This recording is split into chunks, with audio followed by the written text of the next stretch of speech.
अस्सलाम वालेकुम to all. तो ये मेरे पास पार्ट 2 है।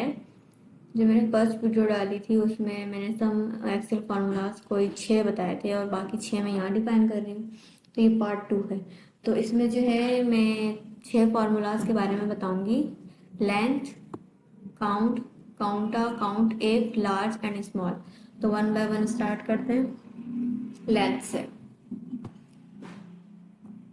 लेंथ, तो लेंथ का बेसिकली हमारे पास जो यूज है वो है कि मेरे पास अगर एक मैंने कीवर्ड लिखा या कुछ लिखा है तो ये मुझे ये बताएगा कि इसकी लेंथ कितनी है, इसमें कितने वर्ड्स यूज हो रहे हैं या ये कितने नंबर्स इसमें इस्तेमाल हो रहे हैं, कितने कीवर्ड्स हैं इसमें।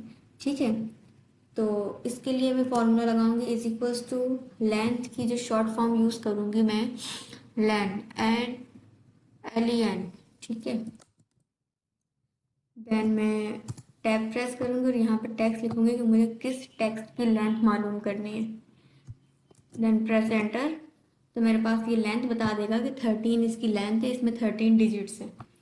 इसी को मैं ड्रैग कर दूंगी तो मेरे पास सबकी लेंथ निकल कर आ जाएगी जितना मेरे पास डाटा मौजूद होगा। ठीक है, सिंपल सा लेंथ का हमारे पास वर्क है। ये हमें बताता है कि मैंने जो वर्ड लिखा है उसमें कितने डिजिट्स हैं, कितने अल्फ़ाबेट्स हैं, वो सबको एक साथ काउंट करके बता देता है। नेक्स्ट मेरे पास है काउंट। काउंट जो है मेरे पास सिर्फ नंबर्स को काउंट कर देगा।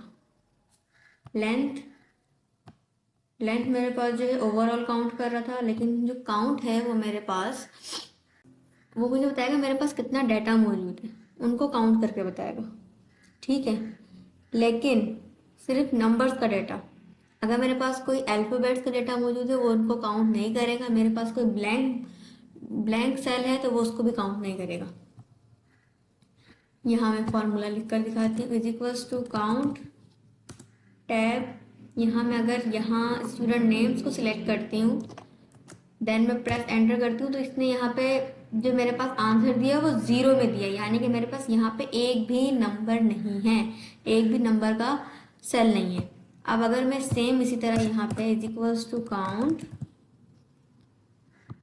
फीस का कॉलम देती हूँ, sorry is equals to count tab, यहाँ पे मैं रेंज देती हूँ फीस के कॉलम को प्रेस एंटर। तो इसने यहाँ पे ब्लैंक सेल को काउंट नहीं किया है। ओवरऑल मेरे पास डेटा 8 मौजूद था, लेकिन यहाँ पे इसने काउंट करके मुझे बताया 7, यानी इसने ब्लैंक सेल को काउंट नहीं किया है, सिर्फ नंबर्स को काउंट किया है कि 7 स्टूडेंट्स ने जो है फीस पे की है।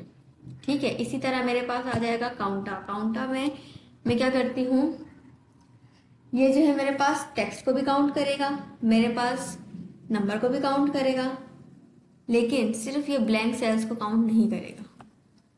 किस तरह होता है ये is equals to counta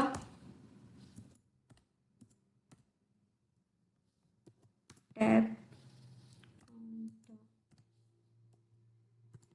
tab value दे देती हूँ मैं यहाँ से, प्रेस एंटर। तो इसने मुझे यहाँ पे बता दिया कि मेरे पास कितना रिकॉर्ड है अल्फ़ाबेट्स का, 8 मेरे पास स्टूडेंट्स का रिकॉर्ड है। काउंटा मेरे पास टेक्स्ट को भी काउंट करेगा, अगर मेरे पास नंबर्स में है उसको भी काउंट करेगा, ये सिर्फ ब्लैंक सेल को काउंट नहीं करेगा। इसके अलावा मेरे पास जितना भी डाटा मौजूद होगा सबको काउंट करके बता देगा, जितनी मैंने रेंज इनको दी होगी, प्रोवाइड की होगी। काउंट इफ, काउंट इफ मेरे पास क्या काम करता है। काउंट इफ मेरे पास मैं यहाँ पे मुझे जैसे कि इस पूरे सेल में से राफे, स्टूडेंट नेम है राफे, ये कितने दिन प्रेजेंट, सिर्फ एक मखसूस चीज़ का डाटा निकालना है कि इसमें से कितने दिन जो है वो प्रेजेंट, सिर्फ जो ए है मुझे एब्सेंट नहीं चाहिए, सिर्फ प्रेजेंट चाहिए। तो वो किस तरह निकालूंगी मैं, इज इक्वल्स टू यहाँ लिखूंगी count if tab range. Range में मैं 1 से लेकर 10 तक की रेंज दे दूंगी, कॉमा। अब यहाँ पे मेरे पास आएगा प्रेजेंट का पी, जितने भी पी हैं, जितने भी प्रेजेंट्स हैं उसको काउंट करके यहाँ पर लिख दो कि वो कितने दिन प्रेजेंट हुआ है। तो मेरे पास एब्सेंट में भी होगा, यहाँ पे भी सेम फॉर्मूला लिखूंगी काउंट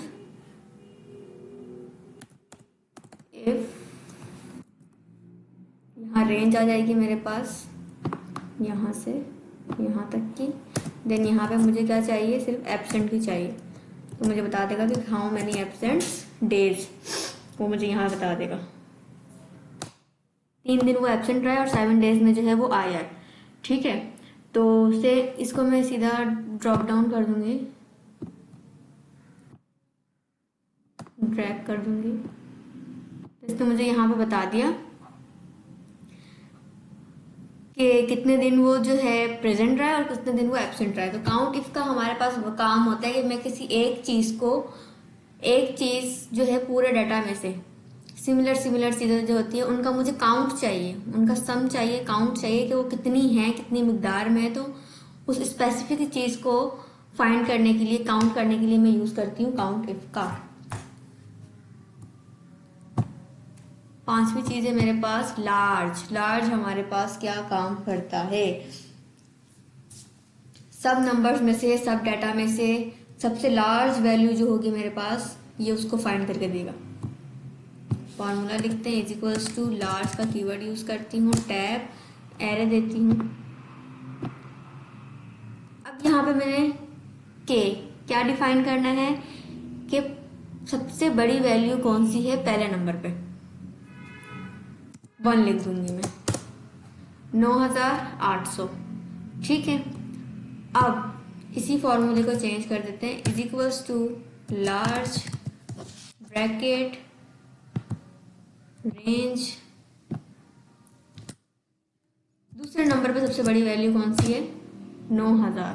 तो इस तरह यानी कि ये कैटेगरीज में बटा हुआ है कि पहले नंबर पे, दूसरे नंबर पे, तीसरे नंबर पे सबसे लार्ज वैल्यू कौन सी है। ठीक है, सेम इसी तरह मेरे पास आखिरी चीज आ जाती है स्मॉल में सबसे पहले नंबर पे कौन सी स्मॉल वैल्यू आ रही है, दूसरे नंबर पे कौन सी स्मॉल वैल्यू आ रही है, तीसरे नंबर पे कौन सी स्मॉल वैल्यू आ रही है, इज इक्वल्स टू स्मॉल